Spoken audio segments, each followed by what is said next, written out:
आज हमारे हालात किस लिए हैं। एक शब्द निकल कर आया सामाजिक न्याय, जो आज यहाँ खापों के चौधरी पहुंचे, इनके क्यों जरूरत पड़ी।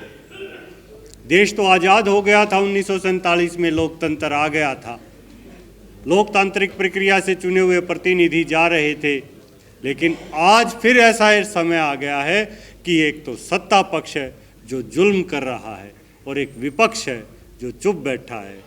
कहीं ना कहीं हमें फिर कहीं जाना पड़ता है, तो दोबारा से इस सामाजिक न्याय को जिंदा करने के लिए, न्याय मांगने के लिए इन खाप चौधरियों के पास ही जाना पड़ता है। चाहे किसान आंदोलन हो, पहलवान आंदोलन हो, आज यूजीसी का आंदोलन हो, खिलाड़ियों का हो, कर्मचारियों का हो, इवन जो हमारे ऊपर लाठी बरसाते हैं पुलिस वाले, उनका भी आंदोलन हो, तो यही आज हैं। और इन्हीं से हम उम्मीद कर सकते हैं कि ये हमें कहीं ना कहीं न्याय दिलाएंगे, क्योंकि आज हम ऐसे समय में जी रहे हैं जहां वांगचुक जैसे वैज्ञानिक को तो जेल में डाला जा रहा है और सेंगर जैसे बलात्कारियों को जेल से बाहर निकाला जा रहा है। किस सामाजिक संरचना की हम बात करते हैं। हमें जेल में कौन होना चाहिए या समाज में कौन होना चाहिए, ये निर्धारण आज हमें करना पड़ेगा। और ये लड़ाई आज की नहीं है, ये कमेरे और लुटेरे की लड़ाई है, बहुत पहले से, सदियों से चली आ रही है। इसे हमने शुरू नहीं किया और मैं इसे ख़त्म भी नहीं कर पाऊंगा, लेकिन ये मेरा आज का समय है, मैं इसमें लड़ूंगा जरूर। आज से शुरू नहीं हुई है, हमसे पहले चौधरी चरण सिंह ने लड़ी, चौधरी छोटू राम ने लड़ी, डॉक्टर अंबेडकर ने लड़ी, सरदार अजीत सिंह ने लड़ी, राजा नार सिंह ने लड़ी, गोकुला जी ने लड़ी, बहुत पहले हर्षवर्धन जी ने लड़ी। ये लड़ाई लगातार चल रही है, ये कॉरपोरेट और मेहनत कश की लड़ाई है और रहेगी। लेकिन मेरे से पहले वक्ताओं ने जैसे बताया कि हम भी 3-4 धड़ों में हैं, अब वो समय नहीं है दोस्तों।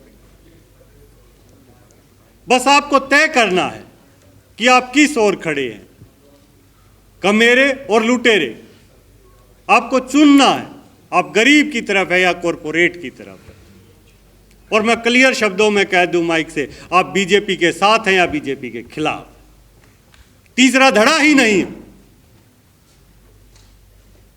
आज इतनी विचारधाराओं पर इतनी बातें हो रही हैं, हम कहीं बट रहे हैं। मेरे से पहले डॉक्टर साहब ने बड़े अच्छे से समझाया, काशीराम जी हैं, मायावती जी हैं, हमारे भाई चंद्रशेखर आज़ाद हैं। अरे कोई अच्छा कर रहा है तो उसे हमें समर्थन देना चाहिए। और ये भाई पुराने बता भी गए, महाभारत वाली लड़ाई है, बीच का कुछ नहीं, या तो आप धर्म के साथ हो या इसके खिलाफ। ये लड़ाई अब आपको लड़नी है। हम उसे कैसे लड़ पाएंगे, हमें बांटने का चल रहा है। और मैं इस मीडिया जगत से यहाँ जो आए हैं हमारे साथी, इनका धन्यवाद करूँगा। बाकी पूरी नेशनल मीडिया को, जिसे मैं गोदी मीडिया स्पष्ट कहता हूँ, उन पे आज देखिए बंगाल में चुनाव हो रहा है। कोई भी एक चैनल मुझे दिखा दीजिए जो सड़कों के लिए या किसी शिक्षा के लिए, यूजीसी के लिए आवाज़ उठा रहा हो। चुनाव आयोग चुनाव नहीं करा रहा है, न्यूज़ चैनल चुनाव करा रहे हैं। एक एक विधानसभा में जाके ये बताते हैं यहाँ एससी बिरादरी के लोग हैं, यहाँ एसटी के हैं, इतने लोग हैं, यहाँ ये अल्पसंख्यक इतने हैं, यहाँ इतने लोग हैं। इतना वर्गीकरण कर दिया उन्होंने। भाई पॉलिटिकल पार्टी चुनाव देश के विकास के लिए लड़ रही है या हमें बांटने के लिए लड़ रही है, ये तय ही हमें करना है। आज यूजीसी के लिए ये दोबारा से इतनी अच्छी बात हुई थी, लेकिन फिर उसे रोक दिया जा रहा है। जहाँ अच्छाई आती है, जहाँ शिक्षा की बात आती है, जहाँ स्वास्थ्य की बात आती है, जहाँ साइंस की बात आती है, वहाँ आप रोक देते हैं। ये देश ऐसे ही नहीं बढ़ा है, आप लोगों का देश है। और बिल्कुल सही कह के गए थे मलिक साहब, कोई खागड़ नहीं आने वाला है, आप लोगों ने ये देश बचाना है।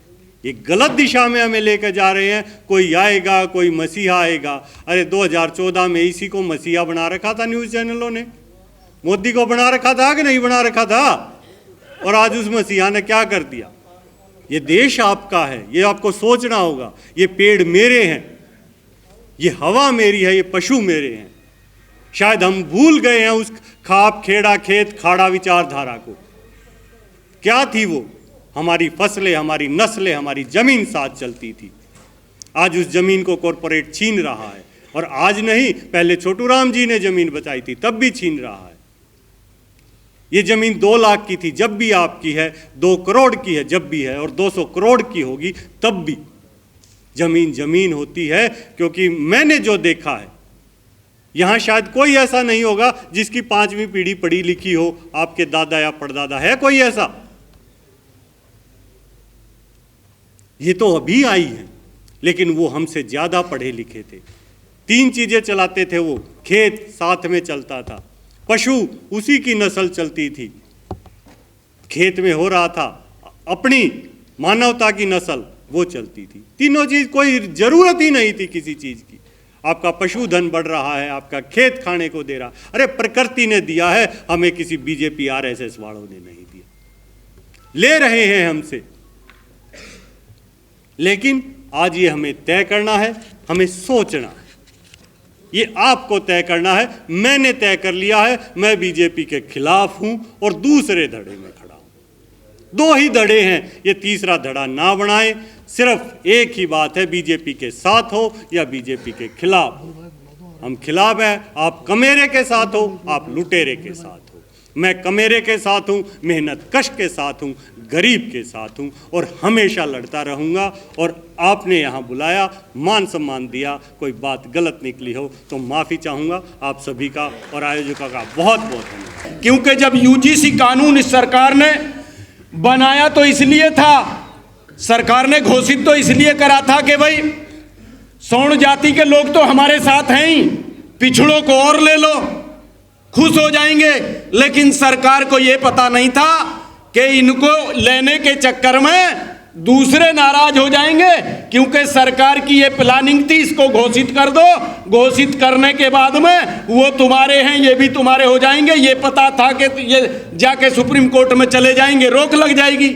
वही हुआ, सरकार के मुंह में छछूंदर अटक गई, ना निगली जा रही है ना उगली जा रही है।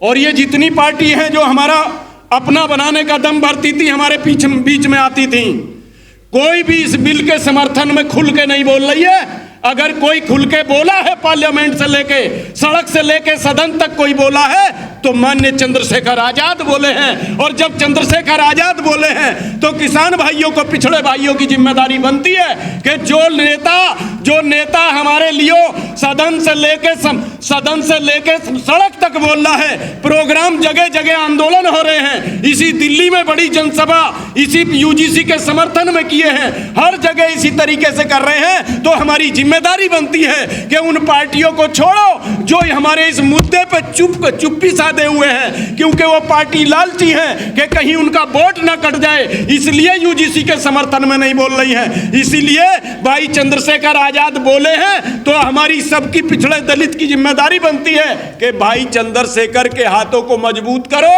और जब ये आंदोलन बड़े रूप में चलेगा तो यूजीसी लागू होकर रहेगी। मैं इसके साथ में कहना चाहता हूं कि भाइयों और जाट भाइयों से मैं ये कहना चाहता हूं कि जाट भाई वो कौम है, अगर आप खड़े हो गए किसी भी आंदोलन में तो किसी के सामने सरकार झुके ना झुके, लेकिन किसान भाइयों के सामने झुकती हुई नजर आती है। आपने कितने ही मुद्दों पे देखी होगी। तो हम यही कहने के लिए आपसे आए हैं कि किसी से घबराना नहीं, इस कानून का हमें खुल के विरोध करना है और खुल के आंदोलन करना है, हमें सड़कों पर उतरना है। जहां भी कोई प्रोग्राम इसी तरीके के, आज ये प्रोग्राम की शुरुआत हुई है, आज 4-5 राज्यों से समाज के बड़े जिम्मेदार लोग आए हैं, तो एक अच्छे काम की शुरुआत हुई है। ऐसे ही प्रोग्राम, ऐसे ही सेमिनार जगह जगह होने चाहिए पूरे देश में। अगर ऐसे प्रोग्राम होंगे तो मैं दावे के साथ मैं कह रहा हूं कि माननीय सुप्रीम कोर्ट को भी मानना पड़ेगा और यूजीसी कानून को लागू करना पड़ेगा। इसी के साथ में आपका बहुत बहुत शुक्रिया। जय भीम, जय भारत, जय संविधान।